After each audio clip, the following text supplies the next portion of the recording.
Buenas noches. Sean ustedes bienvenidos a una edición más del webinar organizado por la Fundación MOME en el marco del proyecto Siembra Democracia, Democracia, Construyendo Ciudadanía desde la Escuela.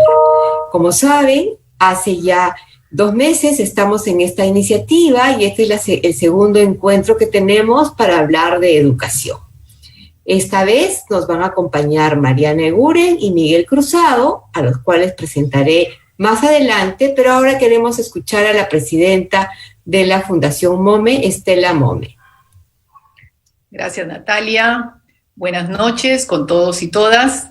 Quiero empezar saludando a los expositores que nos acompañan hoy, Mariana Eguren y Miguel Cruzado, y a nuestra moderadora y aliada por el IEP, Natalia González. A ellos, y muy especialmente a nuestra audiencia, les agradezco el tiempo y el esfuerzo para estar esta noche con nosotros y les quiero dar una cordial bienvenida en nombre de la Fundación Gustavo Mome y Yona y del Instituto de Estudios Peruanos. Las pandemias han sido episodios reiterados y temidos en la historia del mundo y del Perú desde tiempo inmemorial. No hay más que recordar cómo la sociedad inca, hacia finales del Tahuantinsuyo, quedó devastada ante los embates de la viruela y el sarampión que trajeron los colonizadores.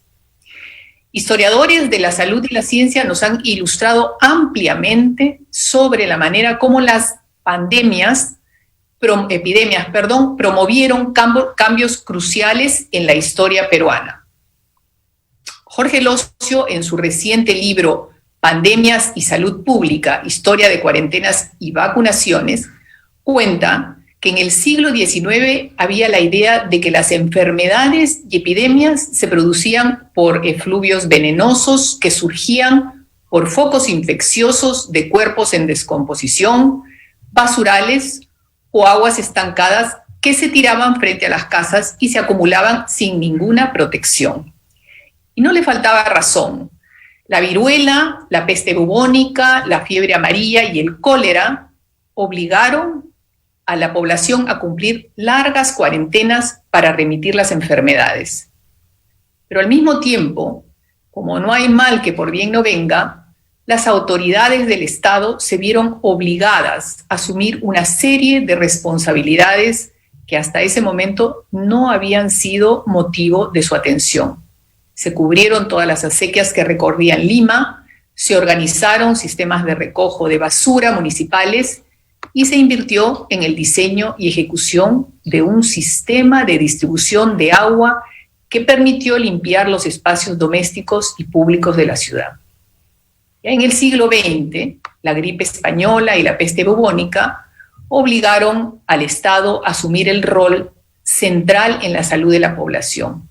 Los entierros dejaron de hacerse en las iglesias y se trasladaron fuera del perímetro de la ciudad.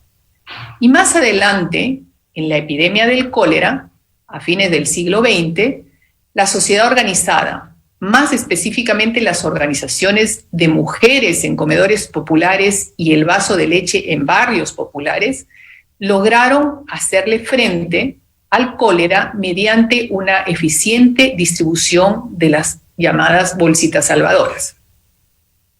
Esta coordinación entre el gobierno y los municipios con las organizaciones de mujeres lograron reducir la mortalidad de niños y niñas por enfermedades infectocontagiosas como la disentería y la neumonía. Así pues, las epidemias han jugado un papel transformador en el rol del Estado y en la vida de la sociedad peruana, pero al mismo tiempo nos han enrostrado de manera dolorosa las tremendas desigualdades, cómo se ha desarrollado el Estado en el Perú y los efectos perniciosos de la debilidad institucional en la provisión de los servicios básicos.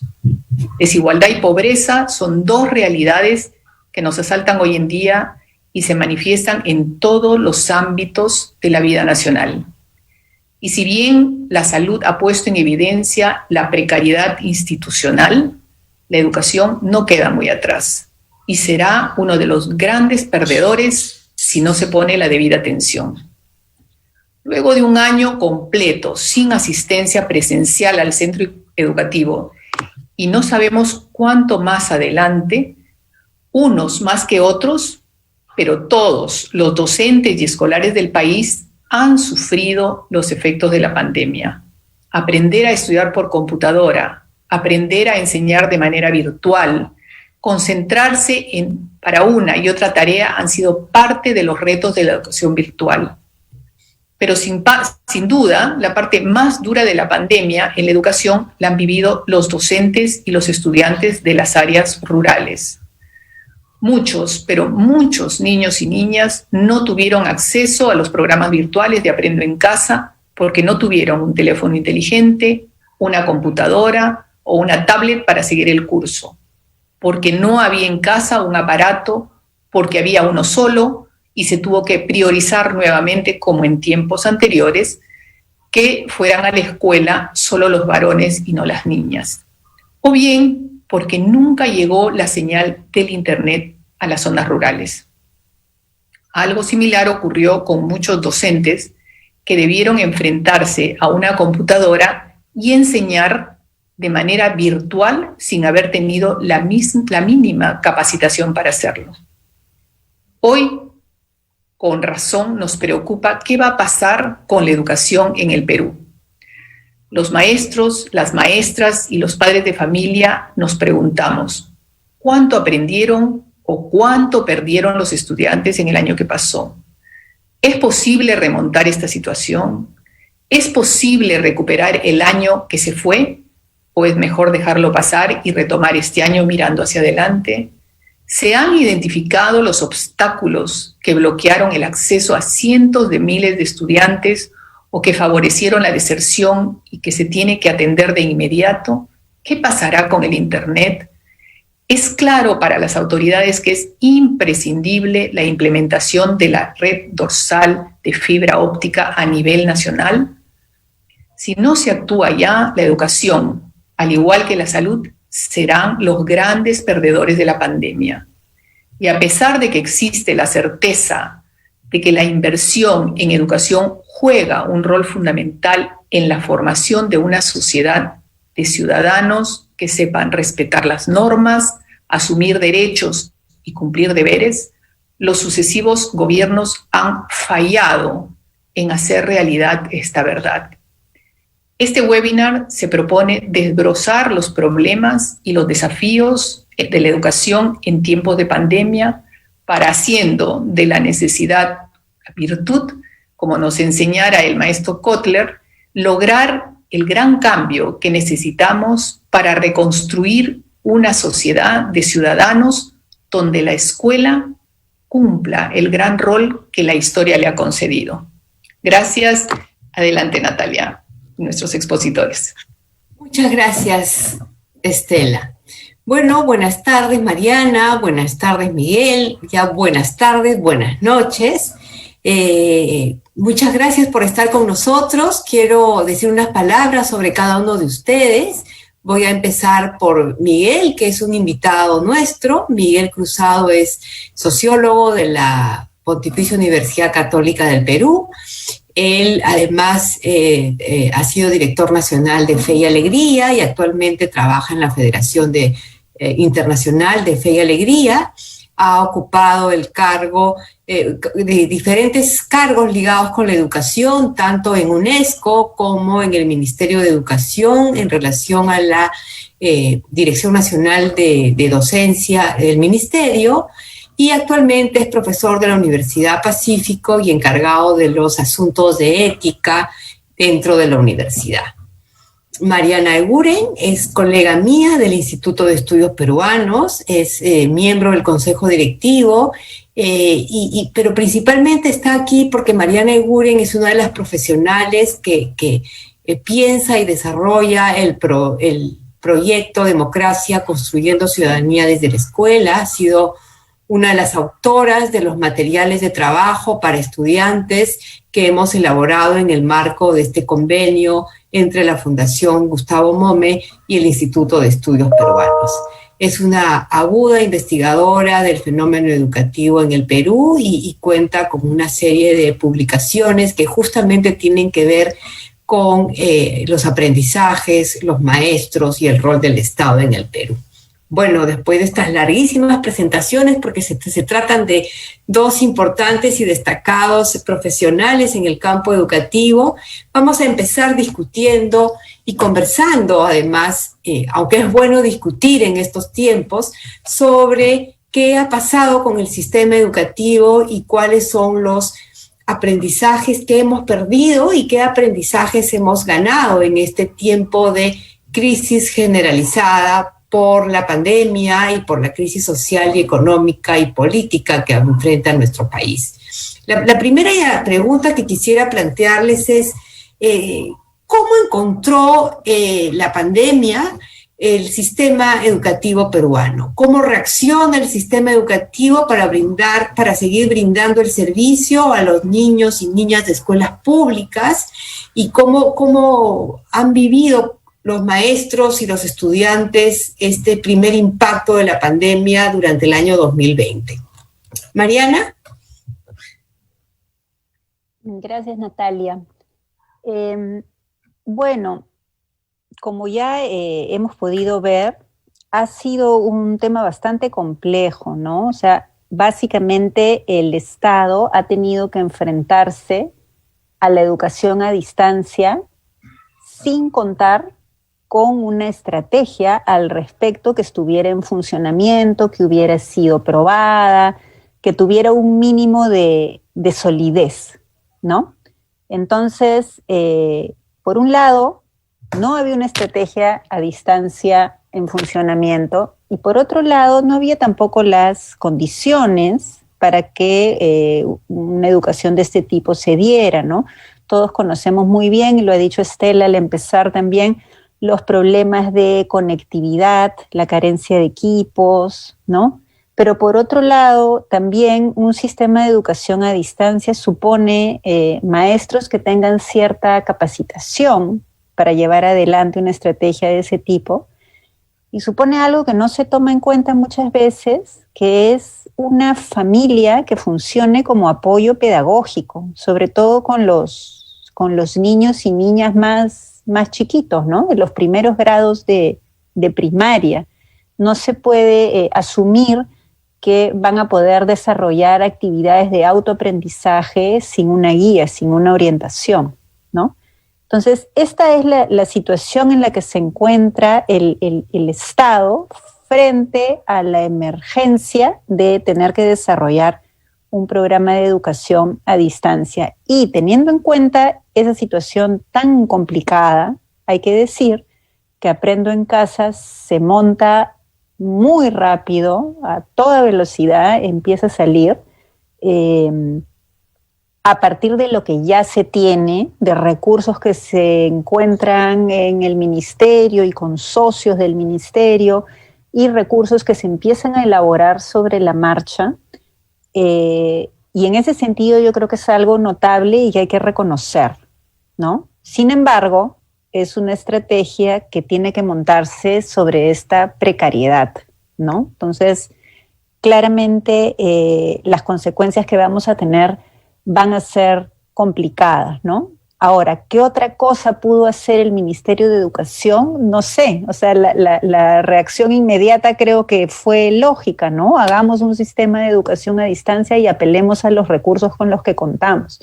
Tal vez ha faltado un poco de manejo de cómo ir complementando esa estrategia a lo largo de los meses conforme se veía lo complicadas que eran los obstáculos con los que nos enfrentábamos.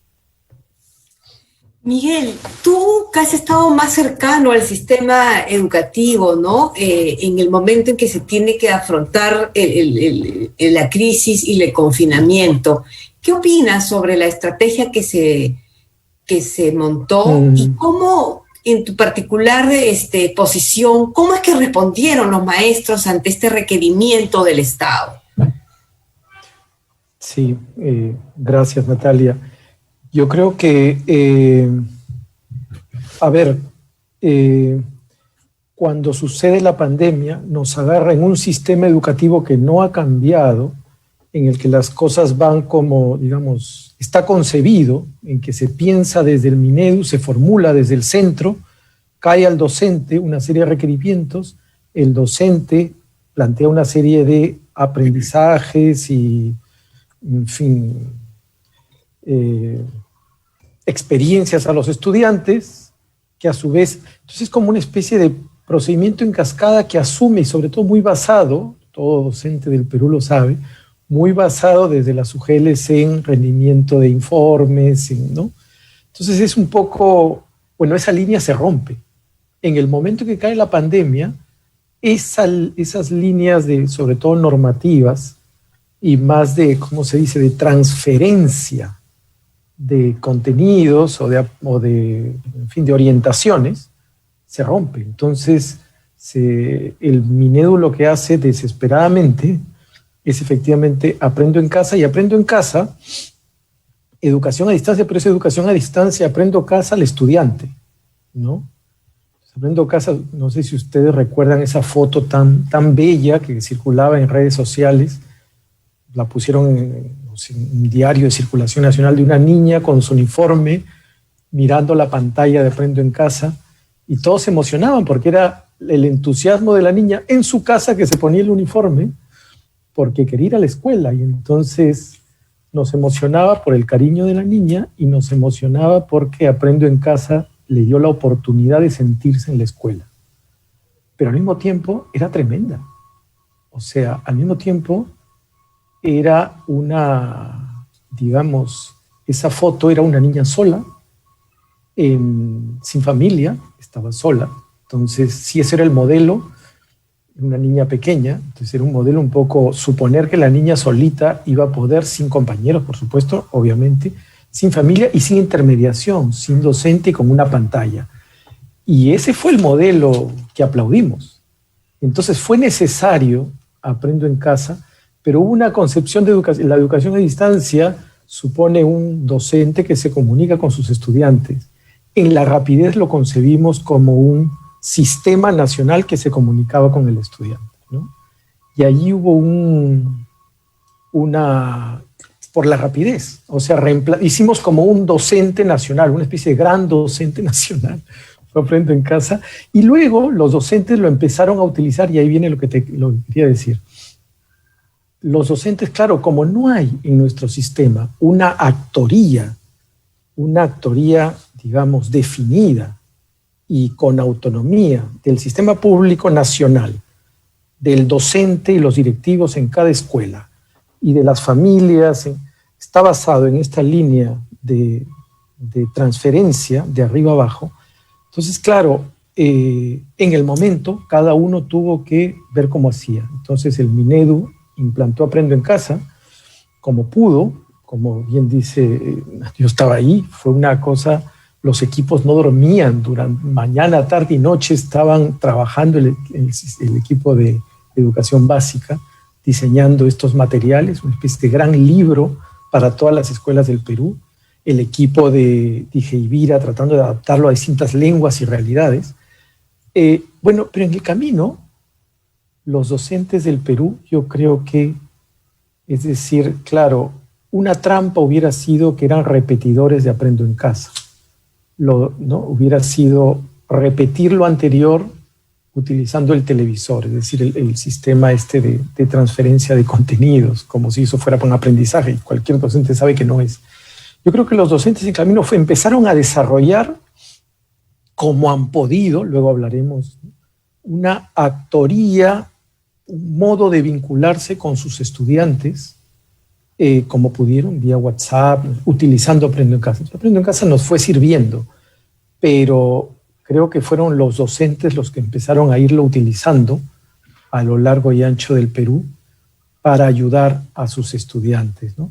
Entonces yo creo que el problema de la pandemia es que nos desnudó en esta especie de fantasía de que la educación se da por chorreo, como en la economía. Es decir, produce el Minedu, baja la norma y las fichas y los aprendizajes a las UGELs, como si fuera una especie de y esto al docente y el docente al niño, y pues no es así, ¿no? Cada uno tiene su rol, su actoría, y el aprendizaje se da en la iniciativa de cada cual, ¿no? Y relacionando el tema finalmente de los aprendizajes y la crisis generalizada que vive en nuestro país, ¿ustedes desde su experiencia podrían decir que es posible aprender en un contexto de una crisis tan profunda y tan generalizada? Estos dos años que van a ser de actividad escolar en confinamiento, ¿los estudiantes habrán podido aprender las cosas que usualmente se aprenden en la escuela? Mariana. Mira, yo voy a hablar un poco a partir de lo que ha sido Aprendo en Casa el año pasado, que es lo que más he visto. No he visto con detalle las sesiones de este año, pero lo que uno encuentra es mucha variedad, ¿no? Y calidad bien disímil, ¿no? En lo que ofrece Aprendo en Casa. Empezando por las plataformas, ¿no? Lo que se ofrece en la web versus lo que se ofrece en la televisión o lo que se ofrece en la radio, son cosas distintas. Algunas apelan a los materiales tradicionales, digamos, del ministerio, a los cuadernos de trabajo, por ejemplo, a los textos escolares. Otros no, apelan a ver videos, a usar videos, por ejemplo, de Khan Academy para las matemáticas o cosas así, ¿no? Entonces, es muy variado lo que se ofrece, ¿no? Y hay algunas que están muy bien planificadas porque, supongo yo, parecen ser tomadas de materiales educativos, ¿no? Tomadas de los cuadernos de trabajo o de los textos. Entonces, tienen una lógica, presentan una variedad de actividades, te llevan al uso de otros recursos, tienen objetivos claros, qué sé yo. Y hay otras que más bien son un poco rudimentarias, ¿no? No sabes muy bien a qué va, qué se quiere enseñar o qué se quiere que el estudiante aprenda con esa sesión, ¿no? Entonces eso es uno, ¿no? Hay mucha diversidad en la calidad de lo que se ofrece. Por otro lado, la relación de lo que se ofrece con el currículo, por ejemplo, también es variada, ¿no? No se hace una referencia tan directa al currículo, no siempre, ¿no? No es que vamos a trabajar esta competencia o vamos a trabajar de esta manera, pero de alguna manera sí hay una conexión, o sea, sí se ve que se lo está tomando de base por lo menos para la organización de estas sesiones, ¿no? Para la selección de lo que se trabaja, aunque con diversas calidades. Se ha hecho un esfuerzo también para incorporar el tema de la pandemia y el COVID en distintos cursos y de diversas maneras, lo cual me parece también que es un esfuerzo interesante, ¿no? Tal vez un poquito desaprovechado, ¿no? Se usa sobre todo para la cuestión práctica de evitar el contagio, los cuidados que debemos tener, qué sé yo. Podría irse más allá, por supuesto, ¿no? Podría aprovecharse para trabajar cuestiones de ciudadanía a partir de desarrollo de pensamiento crítico, qué sé yo. Se podrían hacer muchas cosas, pero digamos, el hecho de que todo esto esté montado sobre una estructura tan precaria hace difícil pensar en qué mejorar, qué otros contenidos poner o qué otras competencias desarrollar, ¿no? O sea, podemos ponernos a pensar en eso, pero paralelamente tenemos que pensar también en cómo vamos a hacer que eso funcione dándole un lugar importante al maestro, como dice Miguel, que finalmente es el que se tiene que hacer cargo de esto, ¿no? Y si el maestro, su única estrategia para conectarse con los alumnos es mandarle fichas a través del WhatsApp, ¿no? Que es la estrategia más utilizada aparentemente por los maestros de escuela pública que atienden alumnos en situaciones más o menos precarias, ¿no? Se hacen grupos de WhatsApp, se mandan fichas de trabajo, los alumnos desarrollan sus fichas, luego las regresan con fotos de lo que han hecho para que eso sea parte de su portafolio, para mostrarlo como evidencia de trabajo, qué sé yo. En todo ese proceso puede que no se estén desarrollando muchos aprendizajes, ¿no? O sea, esta idea de la presencia del docente, de la mediación del docente, de alguien que oriente pedagógicamente el trabajo de los estudiantes sigue estando en el aire, ¿no? Y pretender que las familias ocupen ese lugar también es algo complicado, ¿no? Mariana nos ha centrado en el hecho educativo, dentro del sistema educativo, pero salgamos un poco de ahí y vayamos un poco a la sociedad. Una sociedad que atraviesa la crisis por la que está atravesando la sociedad peruana y en general la sociedad mundial. Es un contexto que favorecerían los aprendizajes escolares. ¿Es posible aprender lo que un currículum determina en una situación como esta? ¿Es factible que eso suceda? ¿O podríamos pensar que se podría aprovechar esta oportunidad para tener otros aprendizajes que nos lleven a tener una relación más beneficiosa entre los miembros de la sociedad y de los miembros de la sociedad con el Estado? Miguel.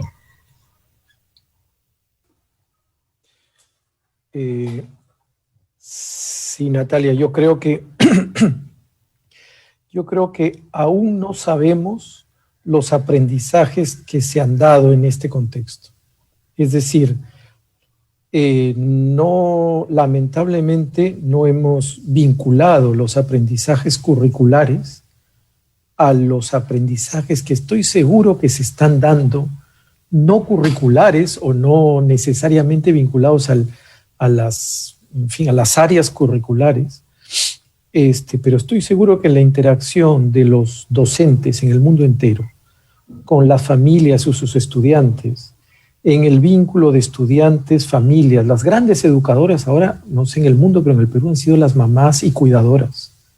O sea, quienes han cargado con el acompañamiento de los niños, niñas, jóvenes, y allí han sucedido cosas, no todo es dificultad, ¿no? Yo recuerdo que, recordarás tú, Natalia, hablamos al inicio de la pandemia, recuerdo que me dijiste, pero, o sea, se van a dar aprendizajes, se van a dar. El asunto es ayudar y orientarlos, no pretender reemplazar los procesos de aprendizaje, no ejecutarlos, no. ¿Cómo acompañar los procesos de aprendizaje? Bueno, no estoy seguro que eso lo hayamos hecho, no sé si en el Perú o en otros lugares, pero entonces, yendo a tu pregunta, en esos aprendizajes, en esas experiencias de aprendizaje, que de todas maneras se han dado y se están dando en este contexto efectivamente de recolocación de los vínculos interpersonales, de dificultades y de dolor por el sufrimiento de unos y otros, de comunicación finalmente personal y no tan mediada institucionalmente del sistema educativo con las familias. Allí se han tenido que dar aprendizajes de los chicos. Y claro, lo ideal, y yo sé que muchos docentes lo están haciendo, es un poco en esas experiencias que ya se están viviendo, lo están haciendo casi naturalmente. Es decir, al mandar el WhatsApp o comunicarse con la familia cuando el niño no responde, no manda la tarea o no manda lo que el sistema les pide de estas cosas de productos de verificación que tienen que mandar a la SUGEL. Se comunican, bueno, que el docente se comunique con el padre, madre de familia, se informe respecto del niño, para una cosa que no es para citarlo al colegio. Es decir, genera un tipo de vínculo diferente, claro, que podría vehicular aprendizajes vinculados por ciudadanía claramente. Es decir, la ciudadanía tiene que ver con el reconocimiento del otro, en fin, lo que decía hace un momento Estela, la conciencia del derecho y del deber, en fin, el valor de cada uno.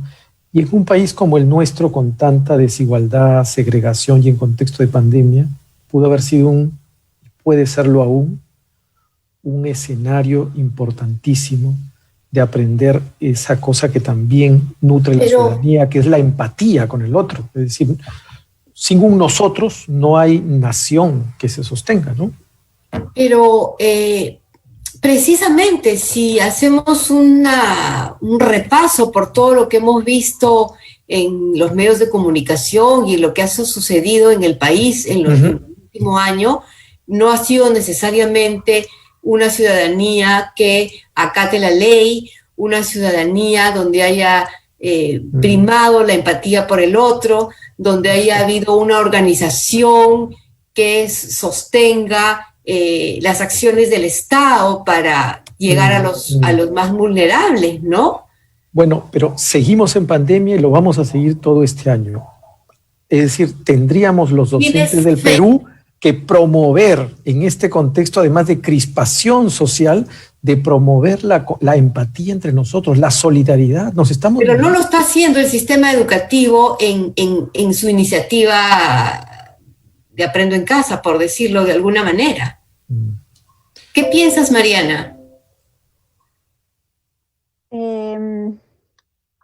Pensaba que parte de lo que se está aprendiendo, que tal vez, como dice Miguel, no son aprendizajes que tengamos tan claros, no sabemos bien lo que está pasando, pero se me ocurría hoy que en ese sentido es importante pensar que a pesar de todo, la escuela continuó, ¿no? La escuela siguió con todas sus deficiencias, con los problemas que le podemos encontrar al programa, con que no se esté conectando con estos aspectos que dices tú, Natalia, de desarrollo de competencias ciudadanas para las cuales el contexto es propicio, ¿no? Estos temas de empatía o de respeto, qué sé yo, que hay que mencionar que se han dado en todo el mundo, ¿no? No es una cuestión de eso está pasando en el Perú, eso ha pasado en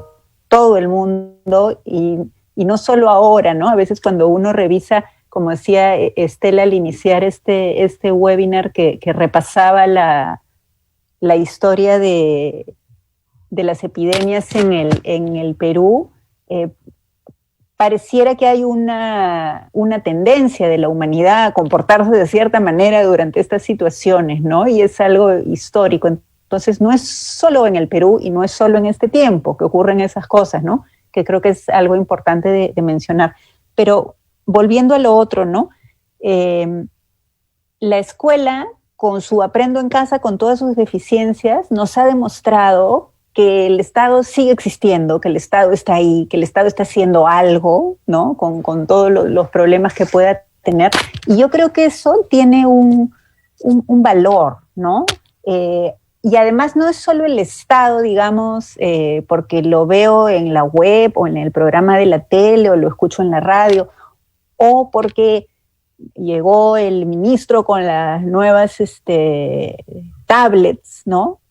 Que por supuesto es una gran cosa, pero también es porque has visto, en línea con lo que decía Miguel, has visto al maestro y has visto al director sacándose el ancho para hacer algo en este contexto, ¿no? Y son ellos representantes del Estado también, son ellos representantes de esta escuela, ¿no? Entonces, creo que en un contexto tan complicado como el que estamos viviendo, ver que a pesar de todo, aspectos de la organización estatal funcionan, se mantienen, es importante y algún aprendizaje nos está dejando a nosotros y me imagino que les está dejando a los estudiantes también, ¿no? Respecto de algo en lo que mal que bien uno puede apoyarse, ¿no? En situaciones de crisis.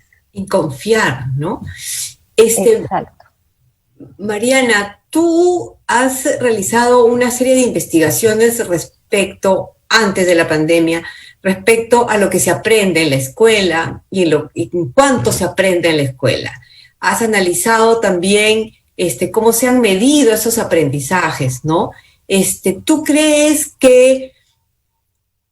¿Cuál crees que es la puerta que ahora hay que abrir para, entre comillas, recuperar lo que se puede haber perdido durante estos 2 años de escuela a distancia? ¿Tú crees que habrá que tener una estrategia particular para recuperar aprendizajes, o crees que la vuelta al colegio, a la escuela presencial, será un borrón y cuenta nueva y seguirán las clases?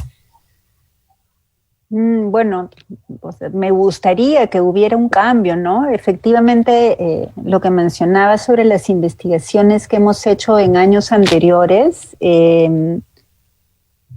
lo cierto es que en las escuelas los aprendizajes son bastante pobres, ¿no? Por una serie de razones bastante complejas, que han llevado a que los profesores terminen ubicando un espacio que no les queda claro, ¿no? Que ya no es el profesor que efectivamente enseñaba, ¿no? Sino que ahora enseñar es casi una mala palabra, ahora tienes que facilitar el aprendizaje, ¿no? Y ese facilitar el aprendizaje nunca ha quedado muy claro en qué consiste, y parte de lo que ha ocasionado es que el profesor renuncia un poco a su rol, ¿no? Entonces el profesor no explica, no expone, ¿no? Sino que el profesor organiza actividades que los alumnos desarrollan, ¿no? Y yo creo que ahí hay una pérdida, ¿no? O sea, en ese hecho de que el profesor ya no tenga ese papel en las aulas. Es algo además que termina favoreciendo a los estudiantes que llegan a la escuela con mayores recursos, ¿no? Que vienen de una familia en la que se conversa de ciertos temas, donde tal vez hay algunos libros o revistas que se pueden revisar, ¿no? Donde hay cierto tipo de discusiones, cierto tipo de lenguaje, que van desarrollando una autonomía en los estudiantes para aprender un poco solos, ¿no? Pero no es la realidad de la mayoría de los estudiantes, ¿no? Entonces ponerlos en un aula así, donde no tienen una orientación más clara, termina perjudicándolos. Entonces, por supuesto, a mí me gustaría que eso cambie. No sé, la verdad que no he oído que las reflexiones respecto a la educación durante la pandemia y el aprendo en casa hayan ido por ahí, ¿no? O sea, el hecho de que los docentes el papel que han jugado los docentes durante esta pandemia influirá para que tengan una actitud distinta y reclamen un poco su lugar a la hora que regresan a la educación presencial. Me parecería algo bien, bien interesante, ¿no? Docentes y directores, ¿no? Que reclamen un poco un sitio más protagónico que les ha quitado, y que no quiere decir que los alumnos no participen, ni que estén callados en clase, ni que tengan que copiar o escribir dictados, ¿no? No se trata de eso, pero se trata de que el profesor efectivamente pueda enseñar, ¿no? Y no ser solamente el organizador de actividades. Lo que nos dice Mariana, Miguel, más lo que nos has dicho tú hace un momento de la extrema burocratización del sistema educativo. Tú nos has hablado que además en medio de la pandemia este diseño de las estrategias para brindar el servicio educativo a nivel nacional han estado acompañadas también de una serie de requerimientos burocráticos, ¿no es cierto?, a los profesores. ¿Qué nos podrías decir tú respecto de finalmente la realidad que están viviendo los profesores? ¿Están más dedicados a enseñar, a completar sus portafolios, a recoger evidencias? ¿O en qué están los colegas y las colegas del país? Pues más o menos en lo que tú acabas de decir. Tienen que, bueno, es decir, hay un tema, problema, en fin, del docente como funcionario público, es que está como sometido a las normas del funcionario público y por lo tanto la remuneración corresponde a una serie de productos verificables. Y si ese producto verificable no es hora lectiva en aula, ¿cuál es? Entonces el sistema les pide productos verificables que reemplacen las horas lectivas en aula, ¿no? Productos verificables entonces son efectivamente lo que decía Mariana, y hay que irlos acumulando. Fichas, mensajes WhatsApp enviados, fotos recibidas. Y claro, todo docente sabe que esos productos verificables pues sí sirven para quien mide un poco lo exteriormente, pero ahí no se juega el proceso de aprendizaje en esos productos verificables, ¿no? Entonces, yo creo que buena parte de la dificultad del tránsito ha sido esta medición concreta del sistema, del trabajo del docente, que en efecto por momentos y en algunos lugares puede haber sido agobiante, lo saben todos los colegas, ¿no? Lo siguen viviendo. Pero al mismo tiempo, los colegas, los docentes, maestros, maestras del Perú han ido encontrando los modos de comunicarse con estudiantes y familias. Es decir, como dice Mariana, han demostrado realmente que cuando es necesario sacan horas de donde sea. Es decir, ahora dentro de 1 hora y media, 1 hora y cuarto, a las 9 de la noche se reúnen una serie de docentes de redes rurales de Tambo Grande, ¿no? A encontrarse, a animarse un poco entre ellos, a compartir, 9 de la noche. Es decir, estoy dando un ejemplo concreto. Los maestros van viendo cómo están cumpliendo como funcionarios, están acompañando mucho a familias, sobre todo a familias y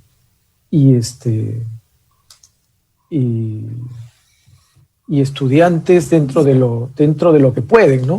Y creo además que una cosa que se está aprendiendo en este tiempo, espero que el sistema lo acoja, es la importancia, lo último que dijo Mariana, es la importancia de la autonomía de la escuela y de la relación de la escuela con las familias. Es decir, si hubiéramos fortalecido, porque autonomía no es dejarla sola tampoco, o sea, es generar un sistema para que la escuela sea un lugar formativo por ella misma, que cuente con los procesos, los instrumentos, los mecanismos, las fuentes de verificación referidas a ese tipo de procesos. Es decir, es una oportunidad para desarrollar eso. Y claro, eso significa arriesgarse un poquito, entre comillas, a no controlar todo, porque como todos sabemos, en el Perú hay escuelas y escuelas, condiciones rurales diferentes, lenguas, culturas. Entonces no puedes, claro, uno desde el sistema público tratas de encontrar líneas homogéneas para seguir los procesos, ¿no? Y en un fortalecimiento de la autonomía de la escuela supone, pues eso, docentes y directivos en alianza con familias que desarrollan procesos autónomos, ¿no? Ellos lo están haciendo en este momento. A ver si luego tomamos la posta. Pensando un poco en el futuro, se ha hablado sobre todo ahora que estamos en contexto electoral, de todo lo que habría que hacerse en el futuro para garantizar un servicio educativo para todos y sobre todo para aquellas poblaciones más vulnerables, más pobres, más lejanas de las capitales de las ciudades grandes del país. Se ha hablado de la necesidad de la fibra óptica, se ha hablado de la dotación de equipos para persistir en la educación a distancia. ¿Por qué creen que nadie de los candidatos, de los equipos que se presentan ahora para las elecciones ha hablado de un plan de recuperación de aprendizajes?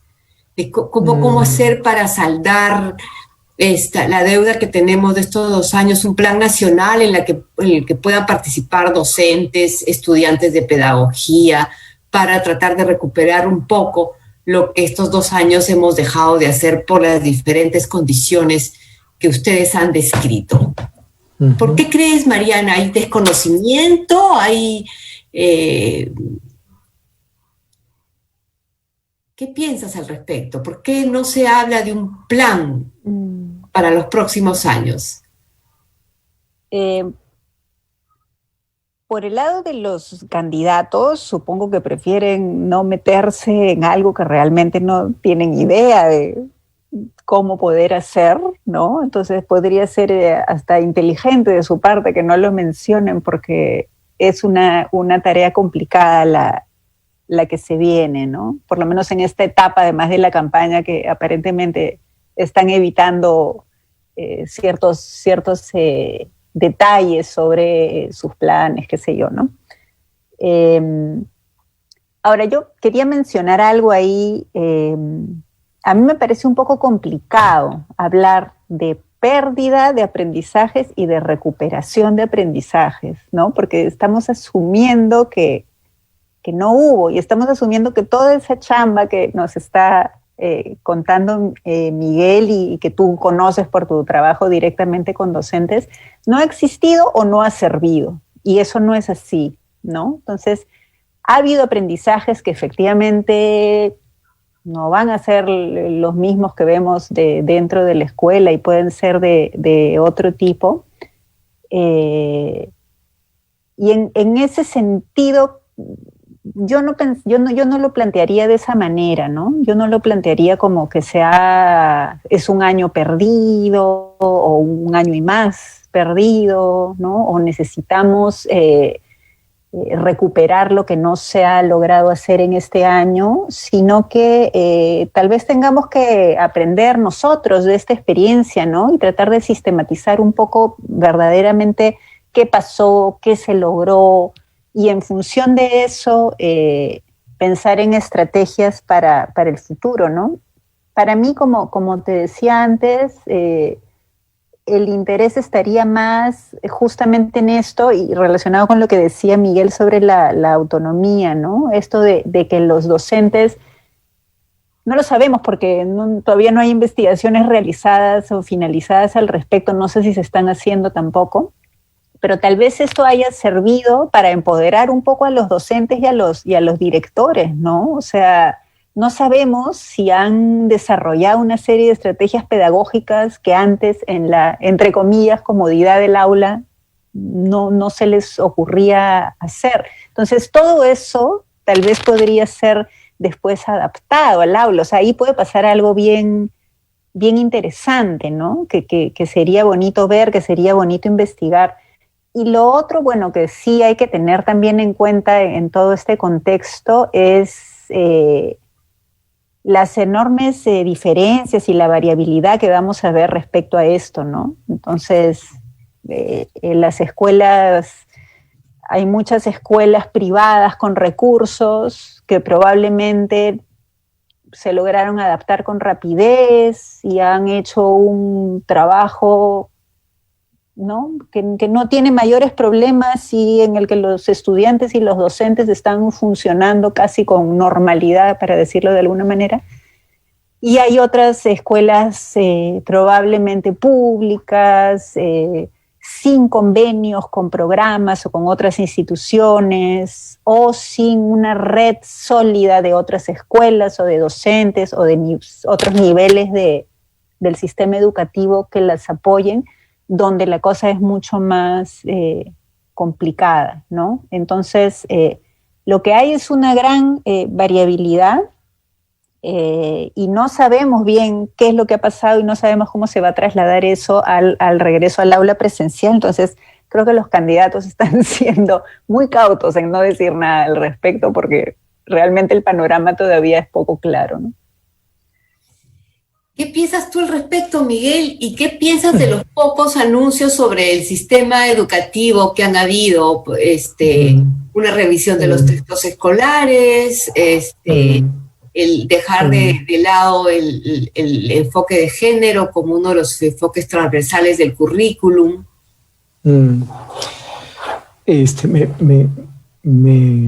Me encanta tu pregunta, porque en efecto creo, mira, en la historia a veces las catástrofes pueden devenir un lugar de oportunidad, si es que las sabemos enrumbar, ¿no?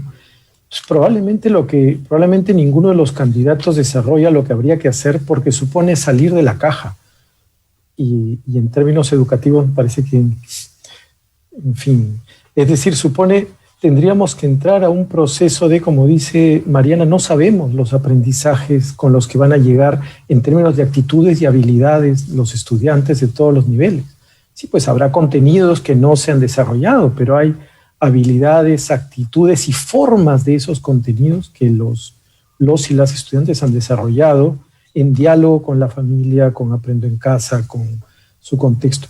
Lo que yo creo que habría que hacer, creo, es una especie de... tu pregunta me trajo a la cabeza la gran revolución educativa en la Nicaragua de 1981. Pusieron al padre Fernando Cardenal de ministro de Educación y dijo,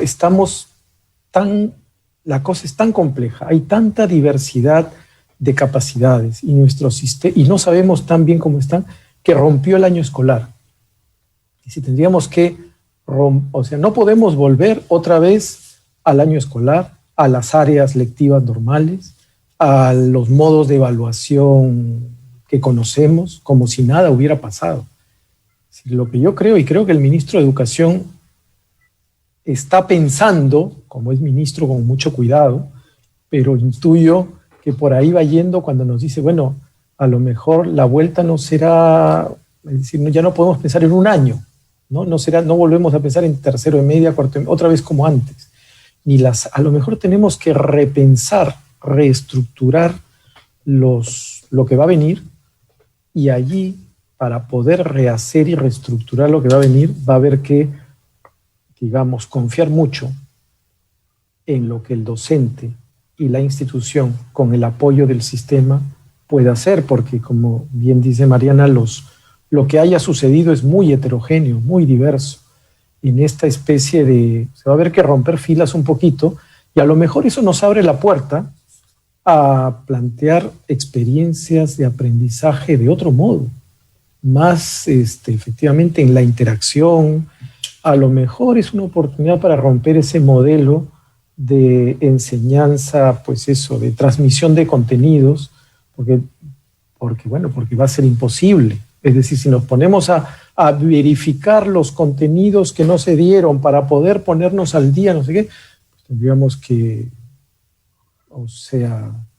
tendríamos que atrasar a los niños año y medio, porque seamos honestos, si nos ponemos en términos de pruebas lectivas así, pues no. Lo que tenemos que hacer es, efectivamente, va a haber un proceso mucho más complejo de evaluación de aprendizajes, que no será un examen, que se darán en la práctica, con equipos docentes tratando de educar a los niños y rompiendo el modelo de que terminas a fin de año. Y ponernos 2 años de recuperación, una cosa así. Ya estamos a puertas de terminar. ¿Cuáles son las 2 cosas del sistema educativo que se han logrado en estos últimos 20 años, 10 años, a los cuales no deberíamos renunciar, Mariana? Uy, ¿a qué no deberíamos renunciar? Bueno, un poco en línea con lo que estabas diciendo respecto de, no sé si es lo único, ¿no? Pero me parece muy importante.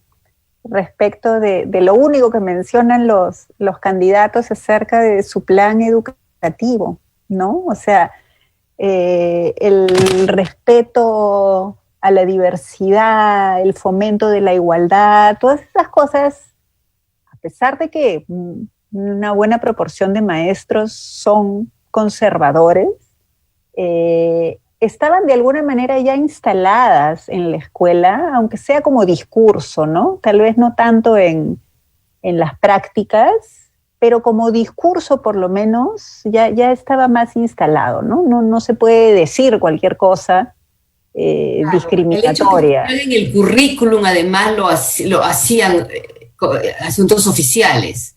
Exacto, ¿no? Y en relación con eso también el currículo relativo a aspectos de ciudadanía, de democracia, ¿no? Entonces, Eso ha costado y sigue costando hasta el día de hoy, ¿no? La revisión de los textos escolares, que han puesto esto, que han puesto el otro, o que no queremos que a nuestros hijos les enseñen tal cosa, eso debe verse solo en la familia, o las distintas lecturas de la historia, ¿no? No pasó esto, pasó otra cosa, no me gusta ese nombre, yo quiero usar tal otro. Mal que bien, el sistema educativo te da una línea al respecto, ¿no? Entonces, puedes estar en contra, puedes criticar lo que está en el libro, puedes no querer usar ese libro porque tú no estás de acuerdo con lo que aparece ahí, pero es una especie de discurso oficial. Y es un discurso oficial orientado a la igualdad, orientado a la democracia, ¿no? Entonces, sería muy triste que se retrocediera en ese camino. Por supuesto puede haber discusión, debate, estar en desacuerdo, pero sería triste que haya retrocesos importantes, ¿no? Sí. ¿Tú qué medida que se ha logrado en los últimos años crees que no podemos renunciar, Miguel? Pues las tengo, mira, claramente... porque nos quedan 3 minutos. Una sola, ya, si tengo que elegir una, el fortalecimiento docente, la carrera pública magisterial. Es decir, el maestro es un profesional que puede crecer en su carrera, que su formación es reconocida, que sus esfuerzos son valorados, que puede ir desempeñando cargos diferentes de acuerdo a su desempeño. Es decir, ese reconocimiento con sus problemas, hay que mejorar la formación inicial, hay que mejorar siempre las evaluaciones y los sistemas, hay una serie de mejoras que hacer, pero hemos formulado una carrera para el docente que le permite visualizarse como profesional y crecer, y eso no lo podemos perder porque ellos son el leitmotiv del sistema, los que sostienen. Coincido plenamente con ustedes dos porque es el maestro, el agente central del hecho educativo y la carrera pública es un logro importantísimo. Lo que queremos son maestros que vayan escalando y construyendo una carrera en base a los méritos y que se hayan allanado a ser evaluados, a ser acompañados, y eso creo que es un primer paso para el cambio. Les quiero agradecer esta interesante conversación. Seguramente los vamos a convocar en los siguientes meses para seguir conversando de cómo vamos en el sistema educativo. Este ha sido un webinar que en el fondo hemos conversado de la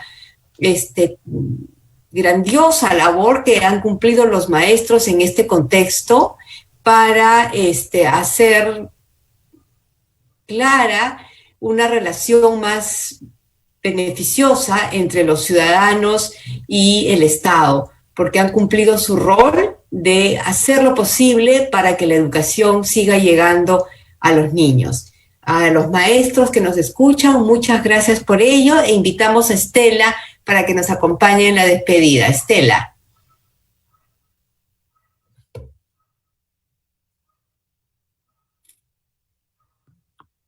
Agradecerles muchísimo la participación, a Mariana, a Miguel, a ti, Natalia, por moderar tan maravillosamente este webinar. Agradecer este diálogo tan enriquecedor que da lugar a muchas reflexiones, y seguiremos impulsando estos webinars porque de esto tenemos mucho para debatir, mucho para conversar y mucho para ofrecer también como intercambio. Así que muchísimas gracias. A ustedes que nos han acompañado y a los maestros y maestras que han estado con nosotros esta noche, y al público en general, muchas gracias. Nos vemos en un mes. Buenas noches. Chao.